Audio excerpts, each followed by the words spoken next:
Imagine the greatest tank in history, and the M-4 Sherman seems to be a strange choice. The weapons were too weak, the armor too thin, the squat shape did not have the menacing look of a German Panzer. But gun size and armor thickness aren't the only attributes that make a tank great. Appreciating this means understanding why the Sherman was the key to Allied victory and why it has earned a place in history as one of the most formidable tanks. The M-4 Sherman was the hardworking medium tank of the U.S. Army and Marine Corps during World War II. They fought on every field of operations: North Africa, the Pacific and Europe. Sherman was famous for its mechanical reliability due to its standardized parts and quality construction on the assembly line. It was roomy, easy to repair, easy to drive. It was supposed to be an ideal tank. But Sherman is also a death trap. Most tanks at the time used diesel fuel, a safer and less flammable fuel than gasoline. The Sherman's power plant was a 400 horsepower gas engine that, combined with the ammunition inside, could turn a tank into hell after an attack. All that was needed was a German enemy like the amazing Tiger tank with its 88mm cannon. One bullet could pierce the relatively thin Sherman armor. If lucky, 5 tank crews might have a few seconds to escape before they burned alive, hence the gloomy nickname Sherman Ronson, like a cigarette lighter, because it lights up the first time every time.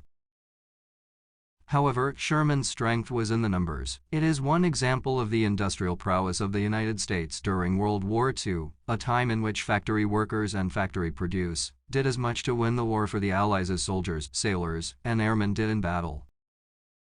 By comparison, the Tiger, which was clearly a superior tank when compared to the Sherman, was made of expensive materials, painstakingly assembled, and expensive to operate, the Germans producing over 1,300 Tiger units. Tiger outperformed Sherman, but the United States always had another Sherman to use.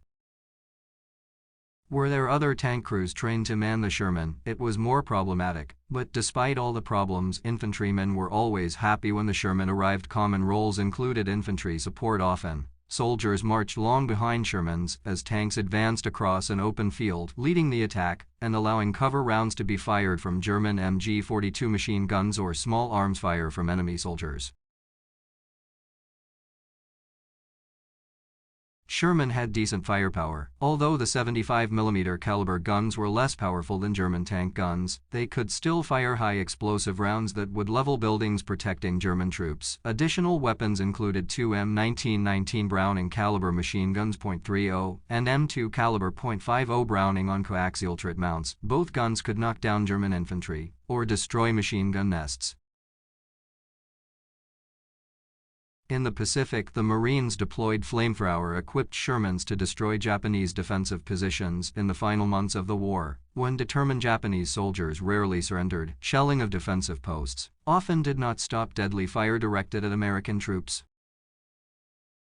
Shermans, modified to drain napalm through the muzzle of their guns, blew up Japanese fortifications with bursts of fire aimed at enemy gun ports. Despite its many weaknesses, the Sherman tank became the mainstay of both the U.S. military and armed forces around the world.